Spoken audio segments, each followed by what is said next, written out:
Your internet site has been used as quite effectively in recent months, and I think there was a quote where you said that was going to be your only or prime source access to the outside world. Speaking to your fans, how successful has that been? I mean, I think you've also described the internet as the middle finger to the world. It was very essential for me while making the record because the media, every possible news source wanted to exploit me, during the Columbine era, and that's why I chose to make that statement, that I would remain focused on my album until I was done, and then I would be ready to, address the world again. But I think it's quite effective, and hopefully someday it will free some of the slavery that exists within art, because in a perfect world artists would rule the country because they're the ones who make all the changes, and they wouldn't be exploited so much by all of the forces that control them. Do you envisage, though, the internet just becoming another phenomenon, a source that maybe could have brought on radical change that will eventually just be eaten up by corporations, as it already is, and diluted down? I mean, there's always got to be. It runs the risk, but the size and power and chaos of it, which frightens most people, is the one hope that it has. So I think it's really up to the people not to let the power be taken away, because it's unlike radio and television when they were created, because they were created by forces that monopolized and made it impossible for one person to have an opinion. But the website for anyone has become sort of their flag of revolution, where you can do and say what you want. It's sort of far beyond Andy Warhol's idea of 15 minutes of fame.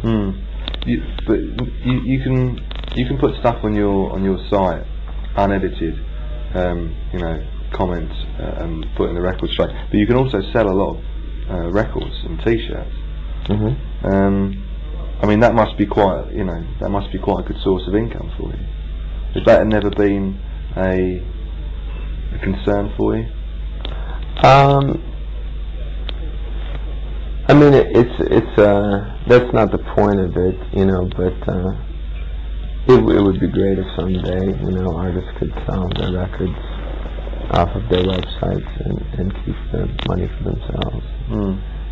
Because I find that the greatest deal of promotion and information that I've given out about Hollywood has been through my website. So, in a sense, people seem to be looking just to the internet to find things rather than magazines. I think the printed press is becoming a dinosaur, because people find it to be too burdensome. There's so much more potential as well with the internet, isn't there? There's so much more you can do. Plus, if you're some sort of environmentalist, it would help with recycling. People would stop buying magazines. But there's something still to be said about the absorbing qualities of a pornographic magazine when discharging your sperm that you might not want to put on your keyboard. This is true. Final question, Manson. I think for a little bit more of a light-hearted element to our interview. I believe you're embarking on the Guns, God and Government tour in the US imminently. Very shortly. Yeah. When's that? A few weeks? October 27th. What can the American audience expect, and what can the UK audience expect, and when will they get to see it? We'll be coming to the UK at the end of January. Right. And we'll be playing hopefully 3 very big shows. Can you tell us where? I don't have it confirmed yet. Right. But hopefully Manchester, Birmingham, and London. Yeah. they can expect to see God's guns and government is what they're going to see, because I'm sure God will be represented by the protesters. The government will do their best to stop me, and you know, guns are a visual image that I've incorporated, as well as, you know, images of evolution, and tried to make the transformation of the 3 records represented musically and visually. So I think it's a much darker show than Mechanical Animals Tour, but it's not anything like the Antichrist Superstar Tour. It's something bigger and much more dangerous. So I look forward to it.